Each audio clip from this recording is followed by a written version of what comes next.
Hello， 大家好，我是麒麟。上期说到，侠之武一郎开启斑纹，独自一人战胜了上弦之舞玉壶，而另一边炭治郎几人被上弦之舞半天狗分身的合体曾打得毫无还手之力。而就在这时，恋中蜜梨也终于赶来救场，有了他的加入，几人能否战胜这上弦排号第4的半天狗呢？废话不多说，进入我们的解说时刻。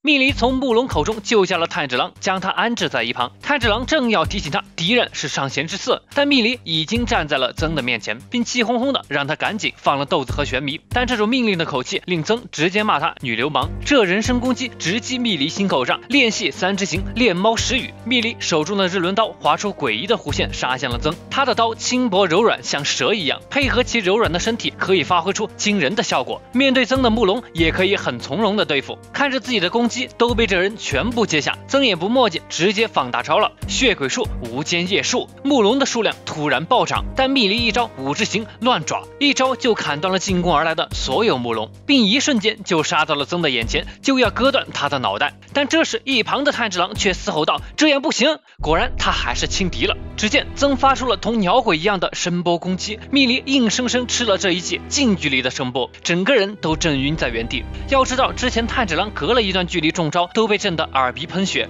而蜜梨是几乎零距离吃了这一记比鸟鬼更强的声波。之所以还能保持完整的躯体，完全是因为他那充满力量的特殊体质。就在曾一拳想要结束他的时候，此时的蜜梨脑海里跑起了走马灯。蜜梨生来就拥有着肌肉密度高达常人8倍的特殊体质，虽然四肢纤细，但论力量的话其实是这种感觉，并且饭量巨大，堪比3位相扑手。2年前17岁的蜜梨相亲失败，并被对方嘲讽只有野猪公牛才愿意娶她，发色也让人觉得毛骨悚然。这些话就像刀子一样划在他的心口，于是他便将头发染成了黑色，装作手无缚鸡之力，即使饿得头晕眼花也强忍着少吃点东西。就这样总算有一个人表示愿意娶她，但这样真的好吗？自己一辈子都要装下去吗？难道真的就没有一个地方能愿意接纳真正的我，喜欢原来的我吗？他知道自己不该这样。终于他碰到了主公大人，是他救赎了自己，并告诉他那些人只是在羡慕你的天赋罢了。在这里他终于得到了大家的认可，小巴内先生更是送了条文花长袜给他，并会耐心的陪他吃完一桌的饭菜。就在这时，一股力量将他拉了回来，原来是炭治郎几人奋不顾身的救下了他。看着几人赌上性命的保护他，他再一次感受到了自己的重要性。曾经会因为女孩子的身份为这份力量苦恼，但如今已经没有那个必要了。远处的曾再一次发动了血鬼术，想一网打尽，但蜜梨将所有的攻击都拦了下来，并哭着嘶喊道：“大坏蛋，受死吧！”他要认真起来了。蜜梨一边冲向曾，一边告诉炭治郎他会拖住这个怪物。在他和曾爆发大战的时候，炭治郎几人就要去找出半天狗的真身。曾显然也看出了几人的想法，便要动手阻止他们，但他发现这个小姑娘速度越来越快，直接将他的所有攻击都拦了下来。此刻在蜜梨的脖子上悄然出现了心形的花纹，他也成功觉醒了斑纹。一旁的炭治郎几人正沿着树干往上爬，半天狗的真身就在那上面。但玄弥因为之前的战斗，此刻状态极差，他索性直接开始啃起了树干。原来玄弥是罕见的噬鬼者体质，他能通过吞噬鬼暂时获得鬼的体质，吞噬的鬼越强，能力提升就越大。这也导致了这种体质的他身体素质极差，无法驾驭任何呼吸法。没有曾的阻拦，几人很快就爬到了顶端。炭治郎果断一招演武，切开了藏有半天狗真身的那段树干。三人摆好架势，正准备动手，但却发现半天狗根本不在里面。原来他又趁机逃掉了，但在炭治郎的神鼻下还是被发现了。火大的玄弥直接将一旁的大树连根拔起，冲着半天狗扔了过去，不偏不倚的拦住了半天狗。祢豆子也借机杀到了近前，一爪子就拍了下去。但这半天狗就像是开了疾跑一样，瞬间就拉开了距离，在这一刻眼看就要被他逃脱了，而蜜梨也将会体力不支被打倒。炭治郎突然想起了善逸和他闲聊时偶然说过的话，他的速度之所以那么快，是因为他将力量全部集中到了双腿上，然后再一口气爆发出来，就像一道闪电一样。炭治郎一眨眼就杀到了半天狗身后，一刀就砍了下去。但就在正要将其斩首的时候，半天狗不再装可怜，面目狰狞的巨大化了，反手就捏住了炭治郎脖子，这巨大的力道就要将炭治郎捏碎了。这时玄弥赶到了，并试图掰开他的手，祢豆子也从身后发动了暴血，在暴血的影响下，巨手成功被玄弥扯断了。但几人的战斗不知何时已经来到了悬崖边上，炭治郎和半天狗以及祢豆子一同摔下了悬崖，而鬼化的玄弥也受到了暴血的影响，已经回到了人类状态。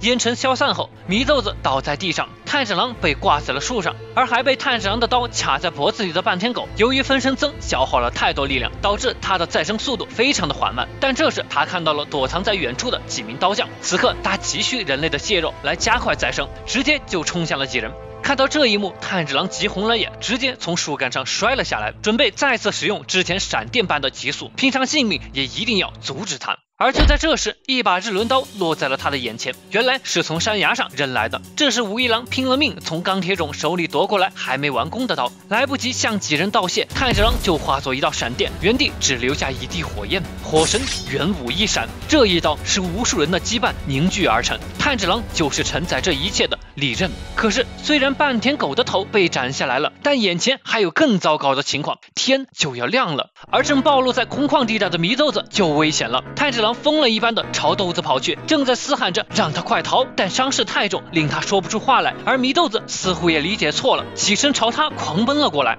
就在炭治郎再一次让他快去躲起来，但这时半天狗的无头躯体竟然冲向了几名刀匠。看着地上被自己砍下的头颅，炭治郎才发现，原来他舌头上的字并不是本体的切字，而是恨。这个时候炭治郎必须去阻止无头躯体，但一抹朝阳出现在山头，身后的祢豆子在太阳光的照射下正在溃烂。炭治郎一把抱住了他，并让他赶紧缩小身体。看着另一边就要被吃掉的刀匠，再看看身处悬崖顶上的其他人，炭治郎意识到此刻只有他来得及去救他们，但抱着祢豆子肯定赶不上。眼前是正在溃烂的豆子，远处是会被吃掉的刀匠，炭治郎这一刻根本无法抉择。但就在这时，祢豆子替他做出了选择，一脚将他送了过去。看着豆子溃烂的脸上带着笑意，炭治郎在这一刻仿佛失去了全世界，但他不会辜负妹妹的决心。再仔细一点，再清晰一点，炭治郎终于发现了躲在心脏里的半天狗真身，一眨眼杀到了他的眼前，用你的性命来向所有因为你而死去的人赎罪吧。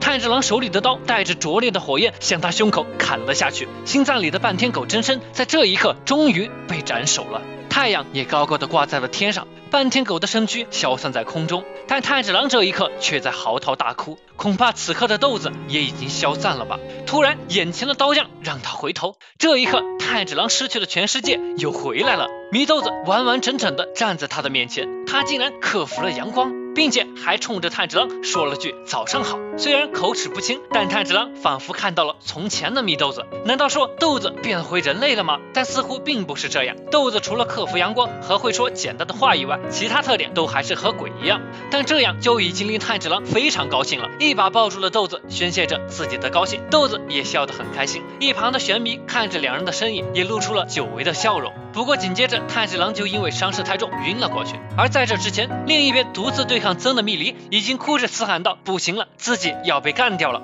就在这时，因为真身的消散，曾的攻击应声解除，而他也立刻消散在空中。蜜梨成功坚持到了最后，赶过来的他一把抱住了众人，高兴的又哭了出来，因为哭就是他宣泄情感的方式。他们一伙人成功战胜了上弦之刺以及上弦之舞，并且都活了下来。这场发生在刀村的激战也终于落下了帷幕。而在鬼王无惨藏身的屋里，收到上次和上午的战败，他却异常的兴奋，因为半天狗临死前将祢豆子克服了阳光的消息传达给了他。他兴奋的一把打烂了人类母亲的头，他终于不需要再隐藏了，只要吃了祢豆子，他就能克服阳光了。